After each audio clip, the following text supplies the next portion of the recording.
بسم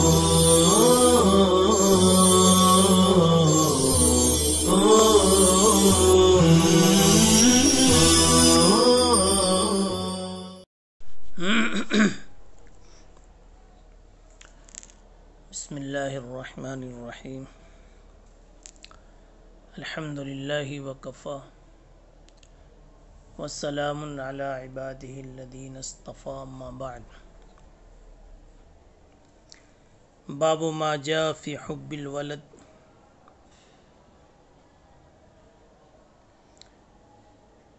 اولاد سے محبت کرنے کے بارے میں وارد شدہ روایات کا بیان۔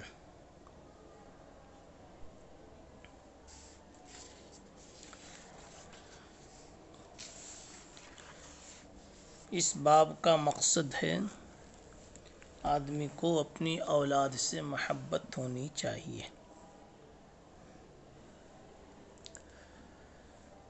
اولاد سے محبت کا مطلب یہ ہے کہ اولاد سے محبت اپنے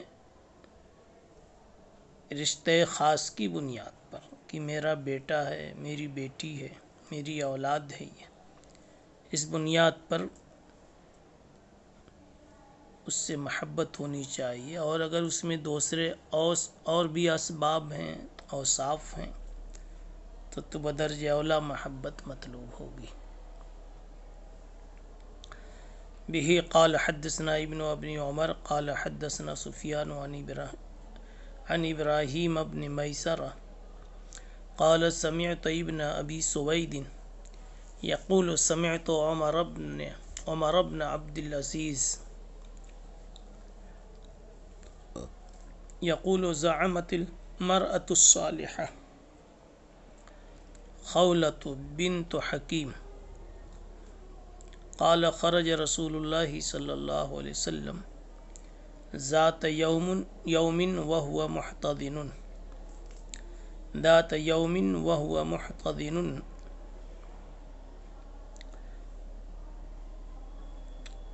أحد ابني ابنته وهو يقول إنكم لتبخلون وتجبنون وتجهلون وإنكم لمن ريحان الله۔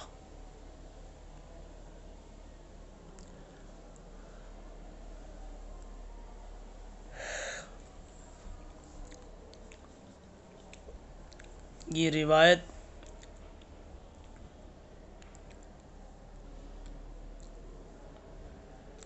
حضرت خولہ بنت حکیم سے مروی۔ فرماتی ہیں کہ ایک مرتبہ جناب رسول اللہ صلی اللہ علیہ وسلم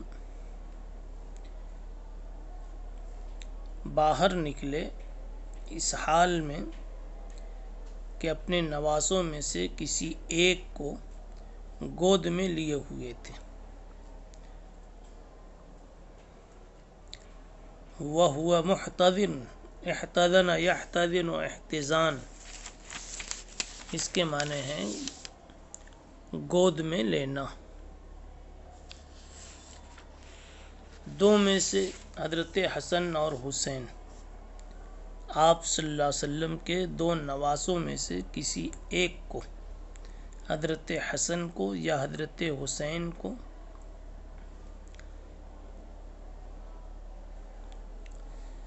آپ لیے ہوئے تھے۔ حضرت فاطمہ کے دو بیٹے یہ حسن اور حسین، ان میں سے کسی ایک کو آپ اپنی مبارک گود میں لیے ہوئے باہر آئے اور آپ یہ کہہ رہے تھے انکم لتبخلون، کہ تم بخل پر آمادہ کرتے ہو، وتجبنون، اور تم بزدلی پر مجبور کرتے ہو، وتجہلون، اور تم جہالت پر مجبور کرتے ہو۔ حال یہ ہے کہ تم اللہ کی ریحان ہو، یعنی اللہ کا عطیہ ہو۔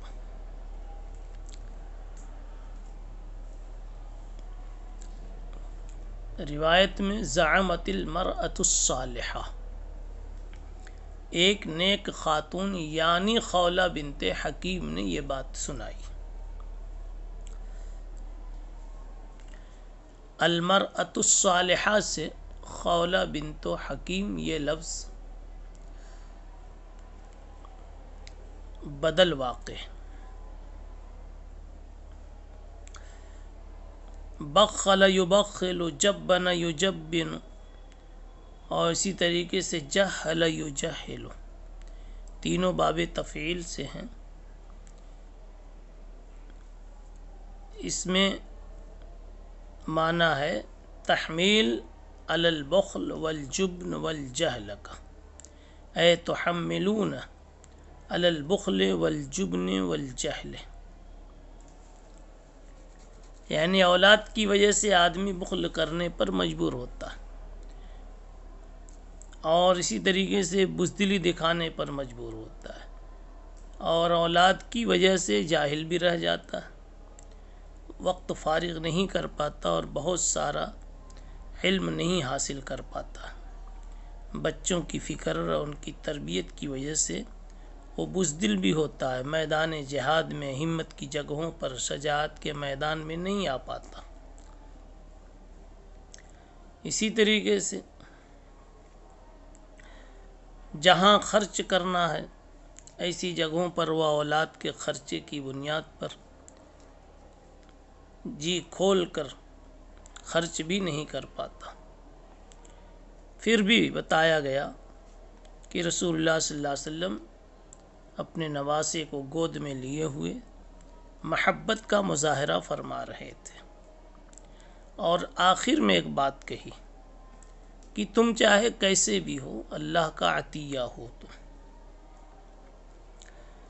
ریحان کا اطلاق مختلف معانی پر ہوتا ہے، رحمت، رزق، عطیہ، راحت، خوشبو وغیرہ۔ اس مقام پر حضرت گنگوئی رحمۃ اللہ علیہ نے لکھا ہے کہ آپ صلی اللہ علیہ وسلم نے اس جملے سے اس وہم کو دور فرما دیا کہ جب اولاد کی وجہ سے ایسی صفات ذمیمہ پیدا ہوتی ہیں تو پھر تو ان سے محبت نہیں ہونی چاہیے بلکہ ان کی طرف رخ ہی نہیں ہونا۔ تو ارشاد فرمایا کہ اولاد کی وجہ سے اگرچہ یہ صفات بسا اوقات پیدا ہو جاتی مگر یہ اللہ کی طرف سے رحمت اور عطیہ ہے، راحت کا سبب ہے، ایک سبب ہے ہمارے لیے، ایک سہارا ہے آڑے وقت میں جب اسباب کی طرف نگاہ ہوتی ہے تو سب سے زیادہ قابل بھروسہ سبب یہ اولاد ہی ہم کو نظر آتی۔ اس جملے سے یہ بات سمجھ میں آئی کہ چاہے اولاد کیسی بھی ہو لیکن اولاد ہونا جو ان کا وصف ہے اور یہ جو نسبت ہے اس سے بڑی وقت پر قوت مل جاتی اور راحت مل جاتی۔ جیسے خوشبو سونگھنے پر قلب کو راحت ملتی ہے تو خوشبو سے دل کو راحت ملتی ہے، اولاد سے بھی والدین کو راحت ملتی ہے۔ ایک دوسری روایت میں ہے کہ حضور پاک صلی اللہ علیہ وسلم جب حضرت حسن حسین کو کبھی بلاتے اور ان کو چومتے تھے، وہ سینے سے ان کو چمٹاتے تھے۔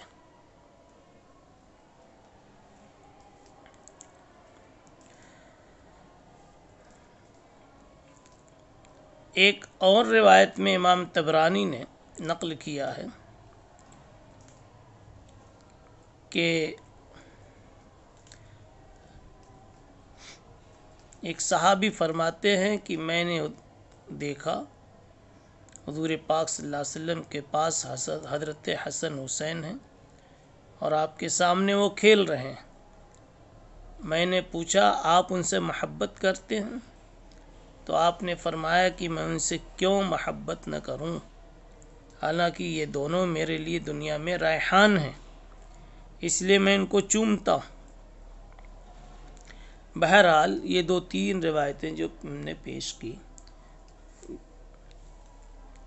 یہ ساری روایتیں، یہاں تو ایک ہی روایت ترمذی شریف کی ہے لیکن طبرانی کے حوالے سے دو روایت اور بھی آپ کے سامنے پیش کی گئی۔ ان روایات سے معلوم ہوا کہ اولاد انسان کے لیے آزمائش اور امتحان ہے۔ بسا اوقات انسان اولاد کی وجہ سے ضروریات دین سے غافل اور جاہل رہ جاتا ہے، مگر انسان کی اولاد کیسی بھی ہو، انسان کا جز تو ہے، طبعی طور پر اس سے محبت ہوتی ہے، اور اللہ تعالیٰ کا خصوصی انعام ہے۔ اس محبت کی وجہ سے انسان اپنے لیے اس کو سہارا محسوس کرتا ہے۔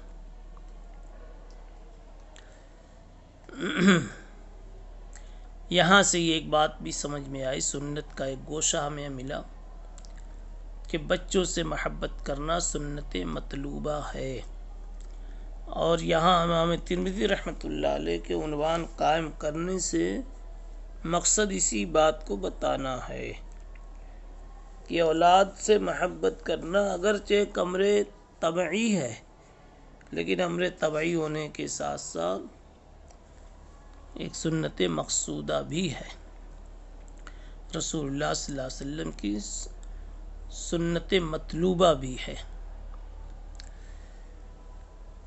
حدیث وفی الباب عن ابن عمر والاشعث بن قیس حدیث ابن عیینہ عن ابراہیم ابن میسرۃ لا نعرف الا من حدیثہ۔ اس باب میں عبداللہ ابن عمر سے اور اشعث ابن قیس سے روایت ہے۔ ابن عیینہ کی یہ حدیث جو ابھی اوپر گزری، ابراہیم ابن میسرہ کے حوالے سے جو آئی، اس کو ہم انہی کی سند سے جانتے ہیں، اور نہیں جانتے ہم عمر ابن عبدالعزیز کا سمع خولہ سے۔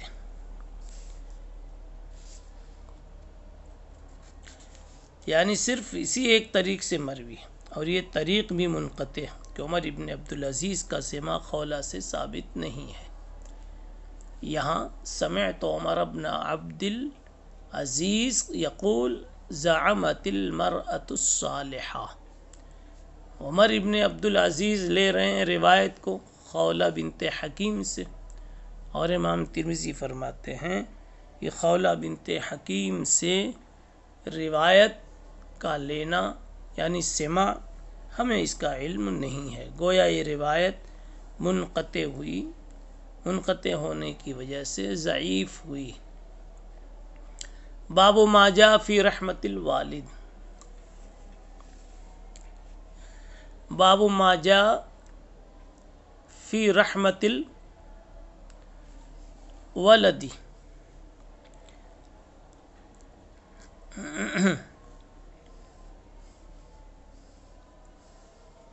اولاد کے ساتھ شفقت اور محبت کرنے کا بیان۔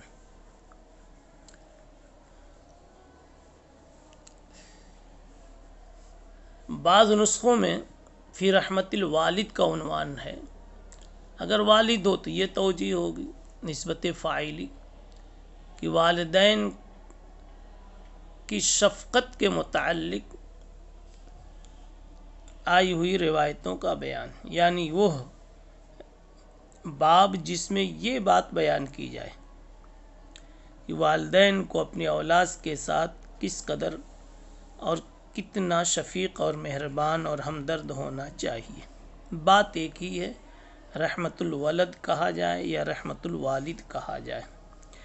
روایت ہے کہ بہ قال حدثنا ابن ابی عمر وسعید بن عبد الرحمن قال حدثنا سفیان عن الزہری عن ابی سلمہ عن ابی ہریرہ قال ابصر العقرع بن حابس النبی صلی اللہ علیہ وسلم هو یقبل الحسن۔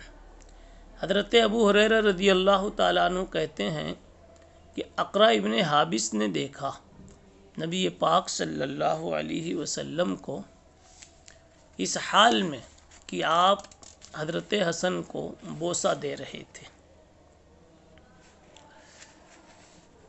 اور کہا ابن ابی عمر نے کہ الحسن او الحسین، یعنی ایک پہلے طریق میں تو جو ابھی گزرا اس میں حسن کی تعین ہے، اور دوسری سند میں حسن اور حسین کے درمیان تشقیق ہے، اور آپ بوسہ دے رہے تھے اور کہہ رہے تھے ان لی من الولد عشرہ. ہاں، آپ صلی اللہ علیہ وسلم حسن کو بوسہ دے رہے تھے.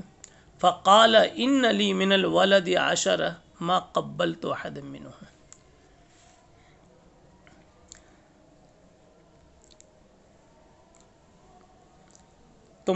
تو پھر انہوں نے عرض کیا کہ میرے تو 10 بچے ہیں، میں نے ان میں سے کسی کو نہیں چوما.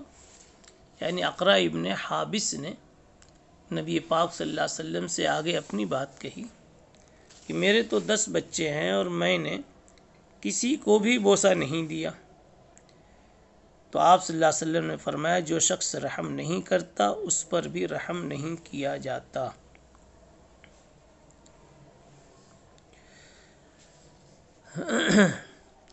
من لا یرحم لا یرحم.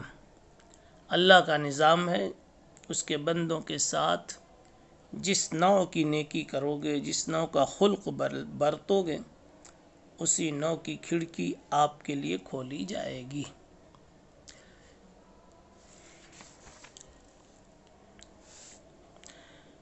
آپ صلی اللہ علیہ وسلم کا یہاں جو فرمان ہے من لا یرحم لا یرحم عام ہے، اس میں بچوں ہی کی تخصیص نہیں ہے کہ بچوں کے ساتھ جیسا کرو گے، یا یعنی بچوں کو اگر تم نے رحم نہیں دیا، شفقت نہیں دی، تو تمہارے ساتھ بھی کوئی شفقت کا معاملہ نہیں کرے گا.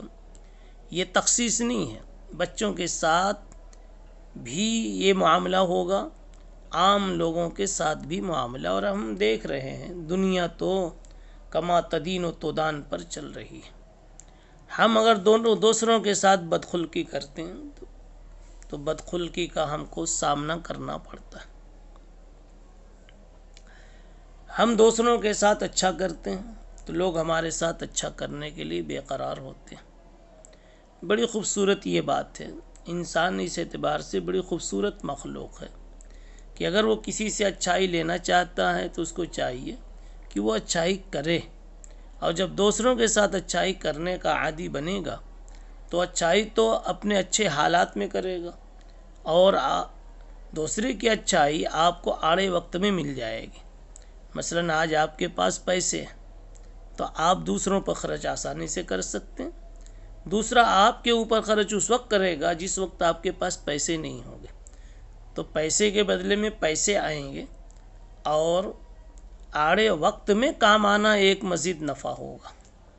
بہرحال مراد یہ ہے کہ عام لوگوں اور دوسری مخلوقات کے ساتھ بھی انسان کو رحم کا معاملہ کرنا چاہیے تاکہ وہ اللہ کی رحمت کا مستحق بن سکے. وفی الباب عن انس وعائشة وابو سلمة بن عبد الرحمن اسمه عبد الله بن عبد الرحمن هذا حدیث حسن صحیح. سبحان اللہ بحمدہ سبحان اللہ العظیم.